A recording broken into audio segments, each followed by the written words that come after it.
Kaakibat sa pagdiriwang ng Semana Santa, mas pinaigting ng Batazara PNP ang pagbibigay ng seguridad at kaligtasan ng mga biyahero sa mga pantalan ng Palawan.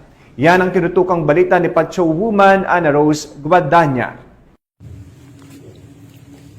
Kaakibat ng pagdiriwang ng Semana Santa ngayong taon ay maiting na pinatupad ng Bataraza PNP ang pagsisigurado ng katahimikan at kaayusan sa mga biyahero ng pantalan ng Barangay Buliluyan, Bataraza, Palawan nito na 14 ng Abril taong kasalukuyan.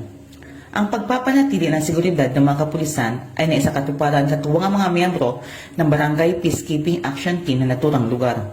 Ang inisyatibang ito ay bahagi ng patuloy na pagsisikap ng kapulisan upang matiyak ang kaligtasan at seguridad ng mga residente at turista upang mapanatili ang pampublikong kaayusan sa panahon ng Lenten season at maging ligtas sa darating na summer vacation sa lalawigan.